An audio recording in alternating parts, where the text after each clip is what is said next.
2:14 a.m. Bab al Mandab Strait. The sky above the Red Sea is a thick black velvet curtain devoid of starlight.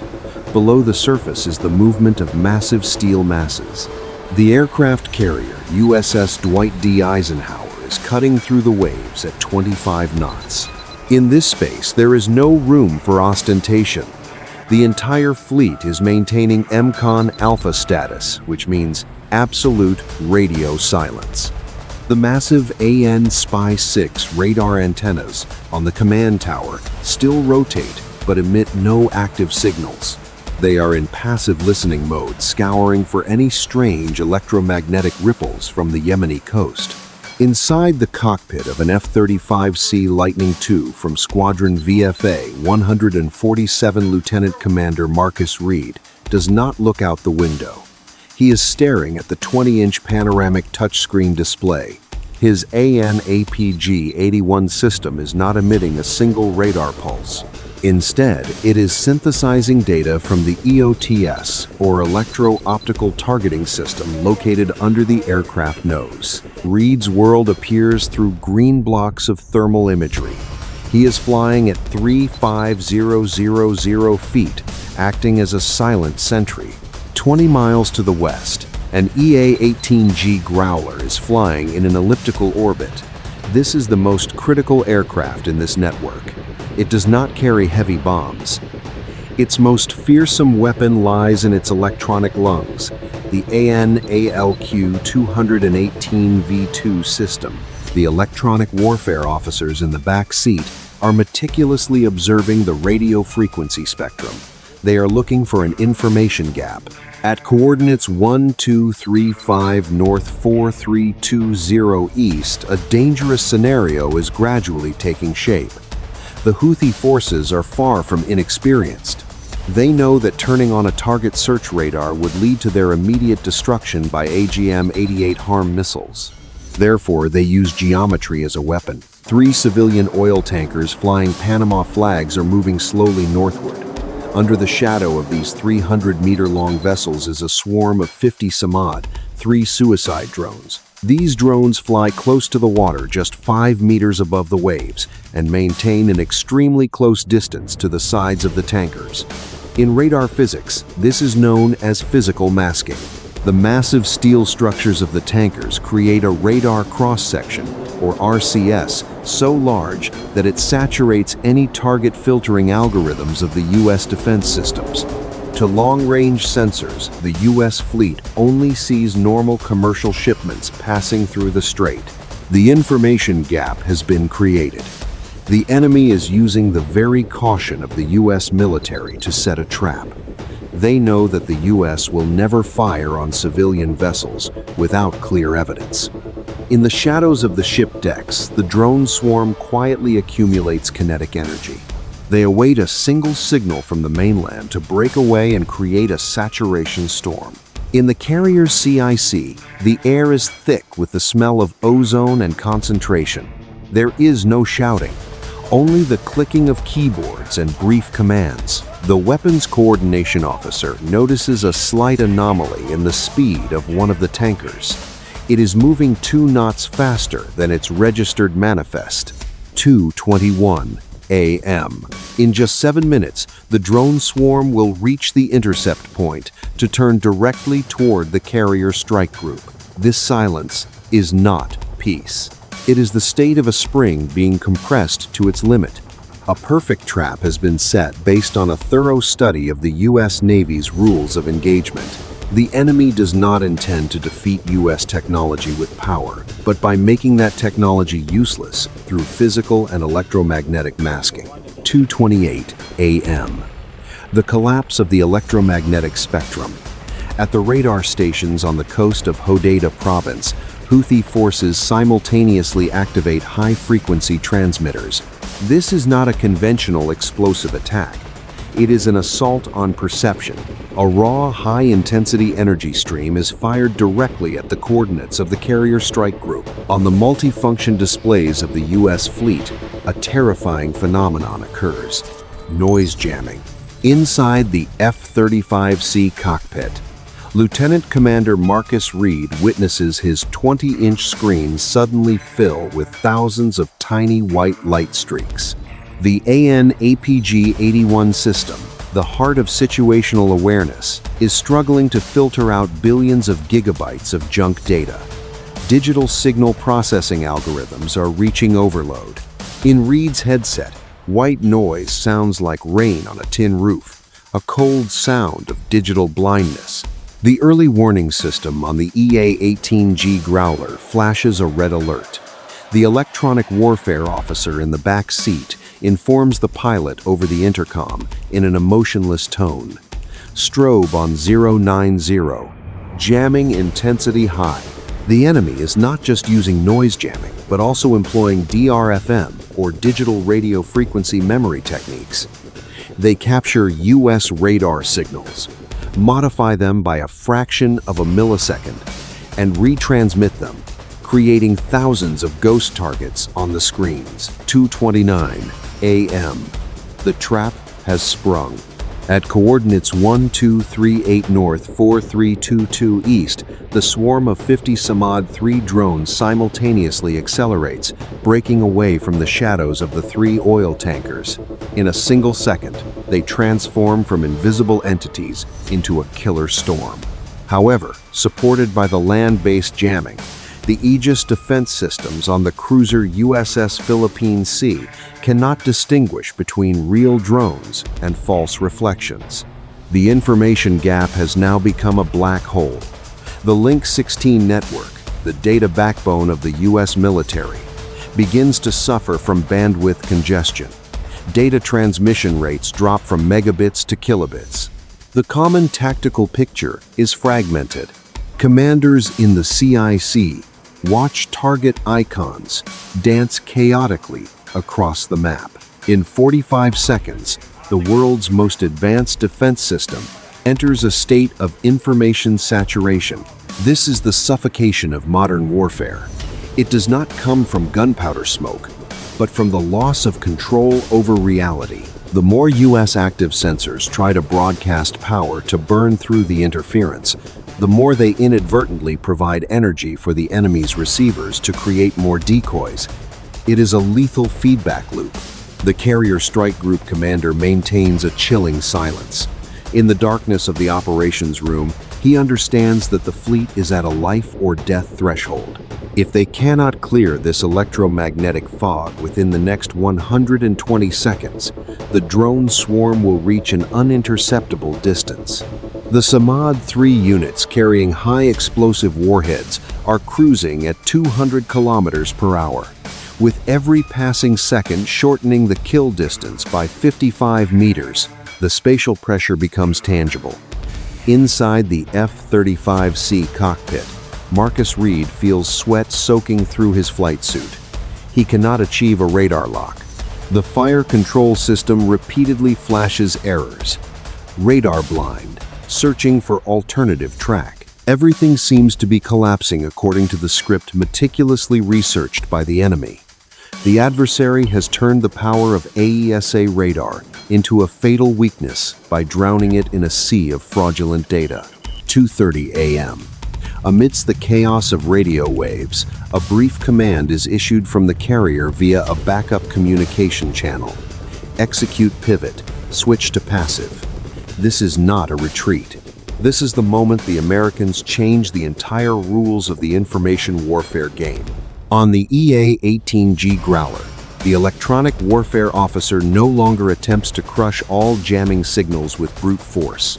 He begins a process known as precision electronic surgery.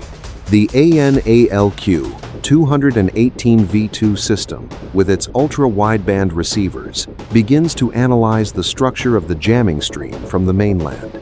Instead of seeing a white wall, artificial intelligence algorithms begin to find minute gaps in the enemy's pulse rhythm. The enemy can jam frequencies, but they cannot hide the physical location of the transmitter. Within 12 seconds, the Growler's computer system has performed billions of calculations to execute the TDOA technique, which measures the time difference of arrival of the signal The result appearing on the screen is a GPS coordinate accurate to the meter of the jamming station in Hodeidah. Immediately, the EA-18G pilot activates the next-generation jammer. Unlike older systems that broadcast in all directions, this device uses active electronically scanned array technology to create an extremely narrow, concentrated energy beam. This is the radio scalpel. This energy beam does not target the drone swarm. Instead, it stabs directly into the eye of the enemy's jamming station. In an instant, the Houthi transmitter is overwhelmed with back energy, causing its entire system to fry or force an emergency shutdown. Simultaneously, at 3,500 feet, Lieutenant Commander Marcus Reed in the F-35C performs a philosophical maneuver. He completely disables the radar display mode. On his screen, the electromagnetic fog disappears, giving way to a different world. This is the world of thermal energy. The DAS, or Distributed Aperture System, consisting of 6 infrared sensors placed around the aircraft fuselage, begins to scan the entire 360-degree space. Each Samad-3 drone, though small and attempting to stay close to the sea surface to hide, still emits a significant amount of heat from its internal combustion engine. Against the cold sea water and the night sky of the Red Sea, these engines appear as bright white fire dots on the EOTS sensors. This is the absolute advantage of passive sensors. They emit no signals, so the enemy cannot jam them. You cannot jam infrared light with radio frequency pulses. Reed sees the drone swarm as clearly as watching a high-definition movie. They are flying in a V formation, exactly 10 meters apart, to optimize aerodynamics. A cold smile flickers behind his oxygen mask. The information gap has now been reversed. The enemy still believes they are blinding the Americans, but in reality, they are exposing themselves to thermal imaging eyes that never blink. The F-35C computer system begins a process called sensor fusion. It takes the infrared images from Reed's sensors, combines them with position data from the EA-18G and spatial information from the warships below via the MADL communication link. This is a stealthy communication network using narrow, ultra-fast beams, making the enemy unaware that data is being transmitted right above their heads. 2:32 a.m. All 50 targets have been marked and classified. Each drone is assigned a unique identification code from target 01 to target 50. The command system on the carrier no longer sees chaos. They see a perfect geometric battle. Time is compressed as ballistic computers begin calculating, firing solutions for each weapon type. This transition occurs in absolute silence. There is no panic, no dramatic announcements, only the steady hum of the oxygen generator and the rhythmic movement of code on the screens. The Americans have escaped the trap by changing the frame of reference for observation. From trying to see with radio waves, they have switched to seeing with the vibration of thermal molecules. The battle is about to enter its most brutal time compression phase. 2:34 a.m. The time compression phase begins. The silence in the F-35C cockpit is broken by a low electronic tone, signaling that targets are within the firing solution. Lieutenant Commander Marcus Reed does not need to touch the flight stick to adjust the firing angle. The aircraft's central computer system has automatically allocated 50 drones into priority categories based on flight trajectories and distance to the fleet. This is when the U.S. military's system of systems philosophy exerts its most devastating power. Through the stealthy MADL data link, the F-35C acts as the battlefield architect, transmitting all coordinate parameters from its thermal sensors down to the Aegis defense systems on the warships below. 2:35 a.m. The fire command is executed simultaneously. On the deck of the cruiser USS Philippine Sea, the hatches of the Mark 41 vertical launch system fly open in an instant. 12 RIM, 162 ESSM medium-range anti-aircraft missiles leave their launchers with a brilliant orange flame tearing through the Red Sea night. At the same moment, from beneath the wings of the F-35C and supporting FA-18E fighters, AIM-9X Sidewinder air-to-air missiles begin their hunting cycle.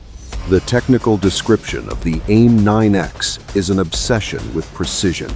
Before leaving the rail, its new generation focal plane array infrared seeker has been cooled to -190 degrees Celsius using argon gas to achieve maximum sensitivity. Unlike older missile generations that merely chased a heat point, the AIM-9X uses an IIR infrared imaging sensor to see the actual shape of the drone.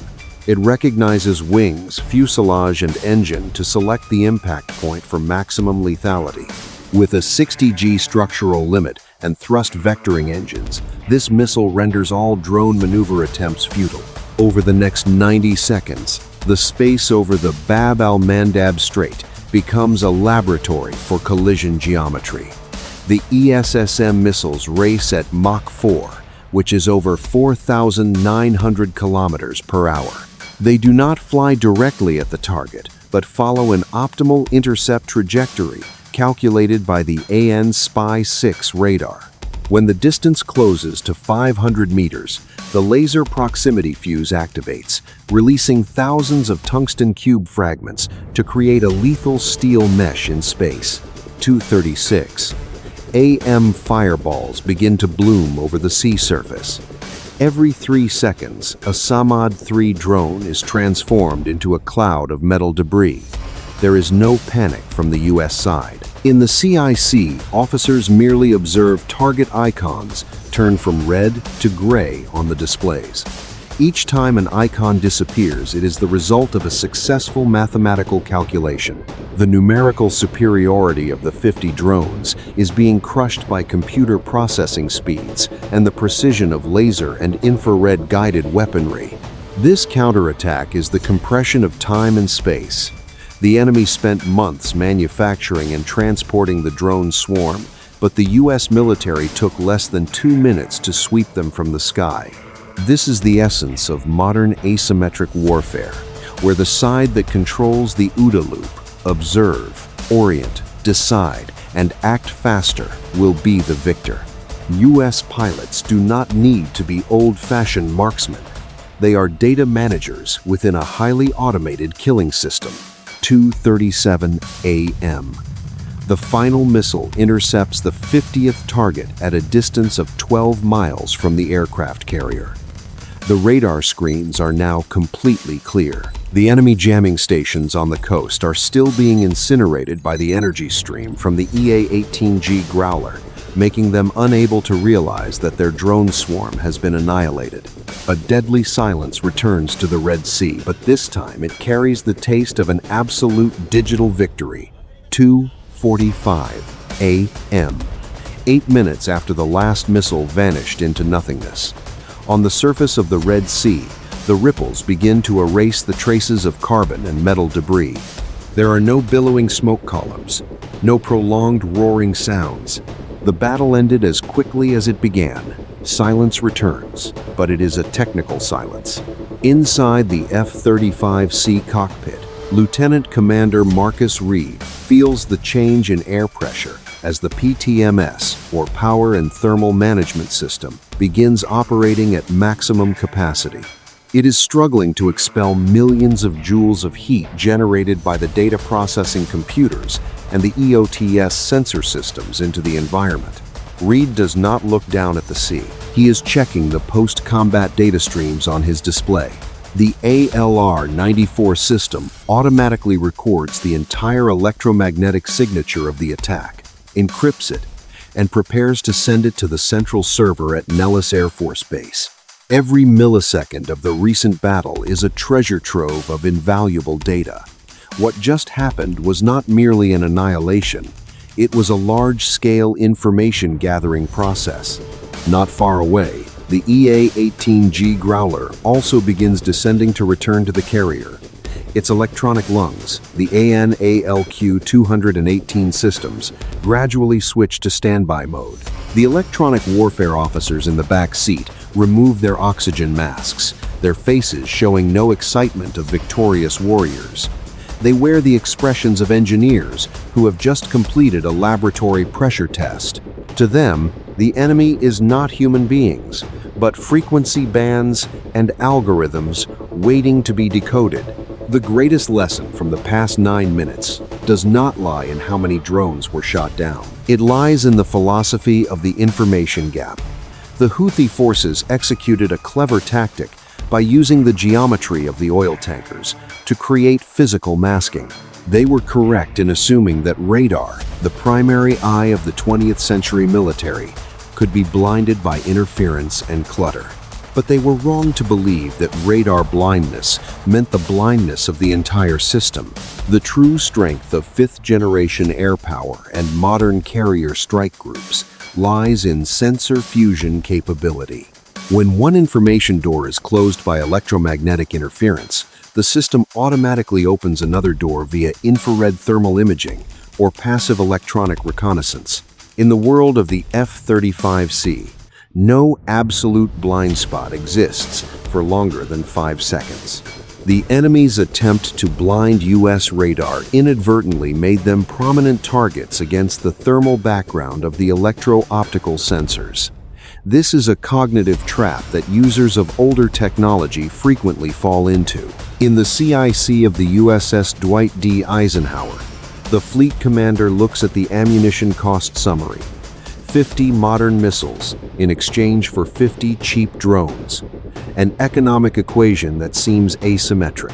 However, in modern military strategy, the value of a target is not its manufacturing cost, but the potential damage it could cause if it reached its objective.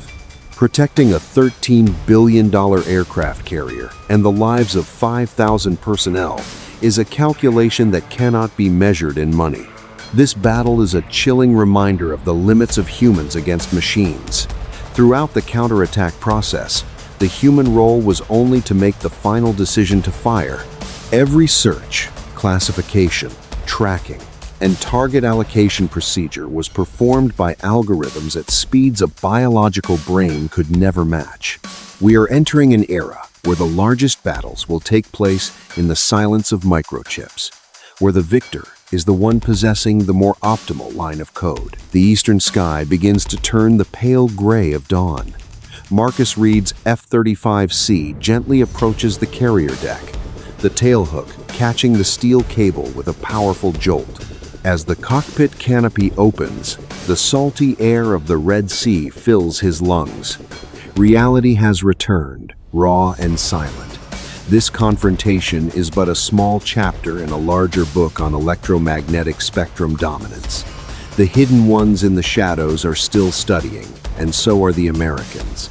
If you want to dive deeper into how stealth systems actually operate in the most heavily jammed environments, or how U.S. nuclear submarines are silently controlling ocean currents, hit subscribe and wait for the next episode. The next conflict might not have any fireballs at all. It will take place entirely in the silence of the void.